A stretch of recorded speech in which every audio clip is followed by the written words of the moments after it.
They pulled in nearly 4 million votes, but election night was a big disappointment for UKIP, only returning one MP.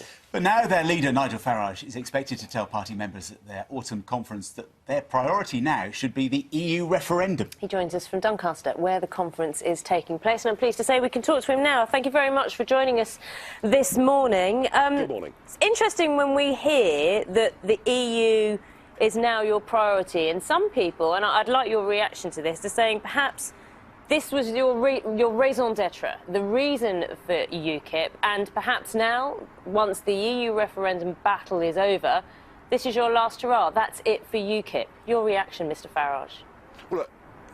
Well, my reaction is this. We will be, next year, fighting elections in London, Wales, Scotland and Northern Ireland. And, of course, those elections will have proportional representation. So we won't get the same level of injustice that happened to us in a general election with 4 million votes and only one seat. So, no, as a political party, we're fighting those elections as hard as we possibly can. But the point I'm going to make today is that I'm in politics, UKIP's in politics, for principle, for things that matter. And we have got a once-in-a-lifetime opportunity in this referendum to cut our ties with political union with Europe, to get back to running our own country, controlling our own borders, and I want us to win that referendum, which is why today what you'll see on the stage are all the groups in Britain committed to leaving the European Union for the first time ever, coming together under one banner. Mr. Farage, are you credible enough to lead this EU referendum? I use that word and I ask that question because the Labour donor, John Mills, spoke to The Sun in May earlier this year, saying that you're not credible enough. Former UKIP Treasurer Stuart Wheeler has said that he wants the lead to be taken by someone with a quiet, well-reasoned approach to convince the waverers. And Douglas Carswell, your only MP, has said that he doesn't think any politician should be fronting the referendum campaign. Well, here's the point. What I'm doing today is I'm joining hands with the Leave.eu campaign. The Leave campaign is making massive progress on social media, signing up 10,000 new supporters a day.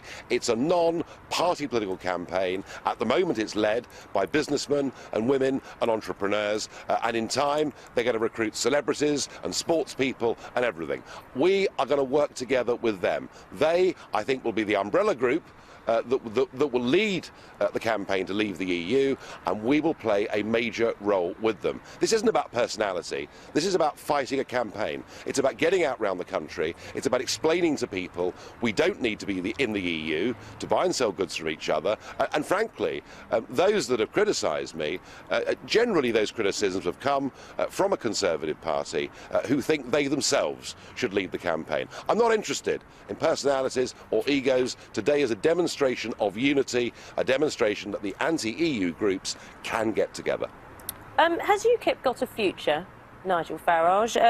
Other parties have been recording a surge in membership since the election. UKIP's down. We spoke to Natalie Bennett earlier. She's recorded a surge in leadership. Of course, there's been the Jeremy Corbyn effect as well, but UKIP not so successful in terms like that. Well, if we charge £3 for membership, we'd have a surge in membership. The fact is we charge £30 for membership, something that I think we do need actually to look at and address. Look at the opinion polls from 6 months ago, from the election. We're up in the opinion polls. Look at the issue of controlling our borders and immigration. That now is a far bigger issue than it was back at the time of the general election. We're going to win seats in London, Scotland, Wales and Northern Ireland. Of that, I have absolutely no doubt at all. But longer term, we're the only party putting forward policies for how Britain could and should be run once we've divorced ourselves from political union. How we run our fishing, our farming, small business regulation, trade. For the first time in years, we'll be able to make our own trade deals with the Commonwealth and the rest of the world. UKIP is planning for the future.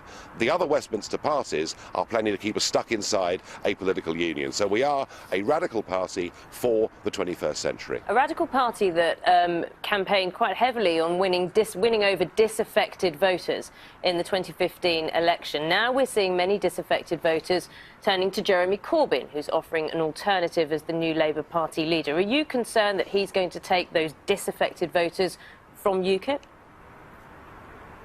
I think Jeremy Corbyn's a gift. You know, patriotic old Labour voters in places like here in Doncaster, when they see a Labour leader who wants to get rid of the Queen, cozies up to the IRA, wants to give away the Falkland Islands, and now on the EU, where he was a Eurosceptic for 40 years, has been bullied by his own party into saying we should stay part of the EU, and he supports unlimited immigration. I think UKIP hurt the Labour Party in the general election far more than we hurt the Conservatives, and I think what Corbyn has done is to open up a whole new flank to UKIP. I think our potential with the Labour vote under Corbyn is greater than it's ever been. Nigel Farage, who are you tipping to take over as UKIP's leader?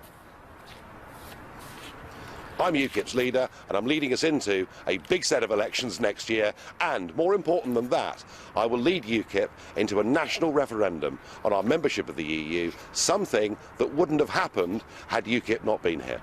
Nigel Farage, thank you very much for joining us on BBC Breakfast. Thank you.